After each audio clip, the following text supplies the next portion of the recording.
Hi friends, అందరికీ నమస్కారం. Welcome to my channel. ఈరోజు మన ఛానల్లో మరొక కొత్త రెసిపీ వచ్చేసి జొన్న పిండి మరియు గోధుమ రవ్వతో ఒక మంచి హెల్తీ రెసిపీని ఎలా చేయాలో చూద్దామండి. ఇలా చేసిన ఈ బందోషులు అయితే చాలా టేస్టీగా ఉంటాయండి.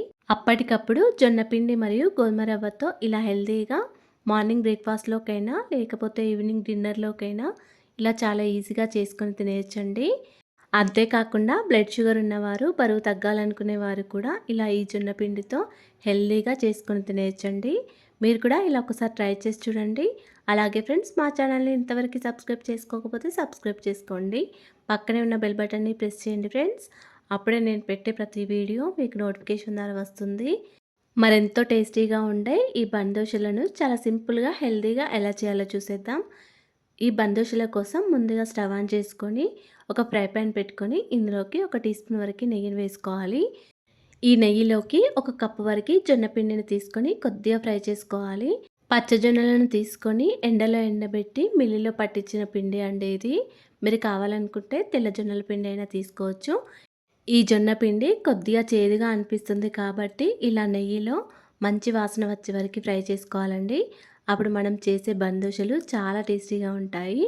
ఇలా కొద్దిసేపు ఫ్రై చేసిన తర్వాత స్టవ్ను ఆఫ్ చేసుకొని ఒక గిన్నెలోకి వేసుకోవాలి. తర్వాత 1 కప్పు వరకు గోధుమ రవ్వను తీసుకోవాలి.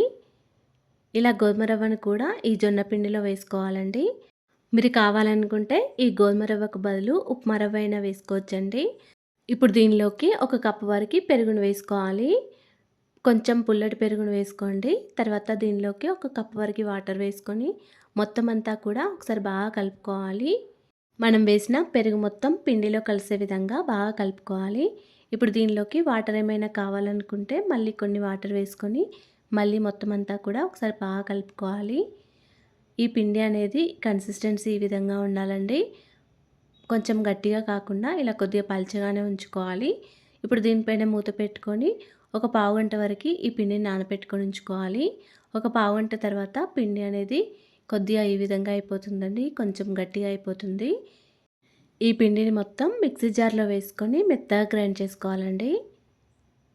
ఇలా మెత్తగా గ్రైండ్ చేసుకోవాలి. ఇలా మెత్తగా గ్రైండ్ చేసుకుంటేనే మనకి బందోషులు టేస్టీగా వస్తాయండి. మెత్తగా గ్రైండ్ చేసుకున్న పిండిని ఒక గిన్నెలోకి తీసుకొని పక్కకు పెట్టుకోవాలి. తర్వాత స్టవ్ ఆన్ చేసుకొని ఒక ఫ్రై ప్యాన్ పెట్టుకొని ఇందులోకి 1 టేబుల్ స్పూన్ వరకు ఆయిల్ వేసుకోవాలి. ఆయిల్ వేడయ్యాక 1 టీ స్పూన్ వరకు జీలకర్ర ఆవాలు, 1/2 టీ స్పూన్ వరకు శనగపప్పు, 1/2 టీ స్పూన్ వరకు మినపప్పు, ఒక పెద్ద సైజ్ ఆనియన్ సన్నగా తరుక్కొని వేసుకోవాలి.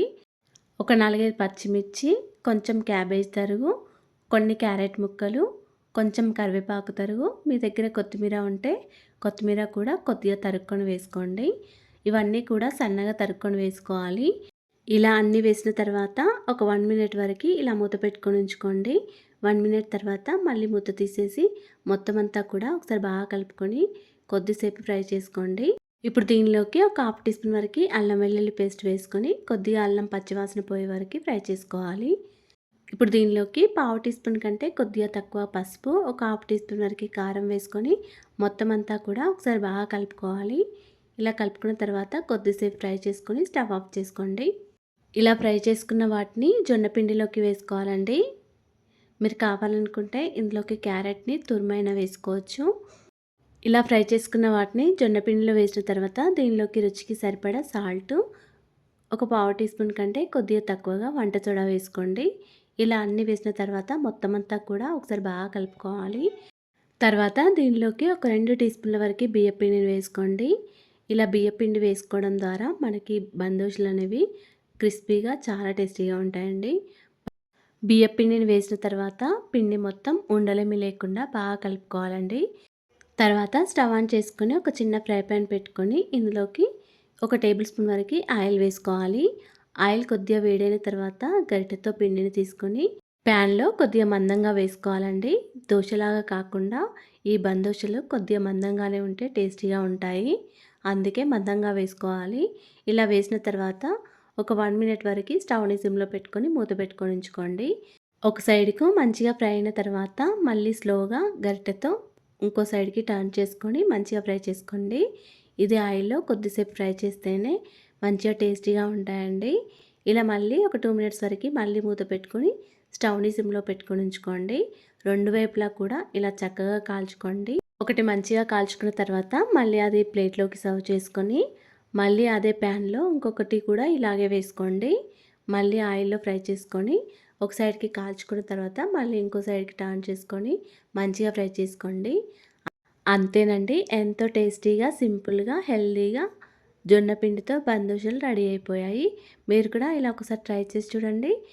ఇలా చేసిన ఈ బందోషులు అయితే చాలా సాఫ్ట్గా, చాలా టేస్టీగా ఉన్నాయండి. అలాగే ఫ్రెండ్స్, మా ఛానల్ని ఇంతవరకు సబ్స్క్రైబ్ చేసుకోకపోతే సబ్స్క్రైబ్ చేసుకోండి అండ్ లైక్ చేయండి, షేర్ చేయండి. ప్లీజ్ మా ఛానల్ని సపోర్ట్ చేయండి.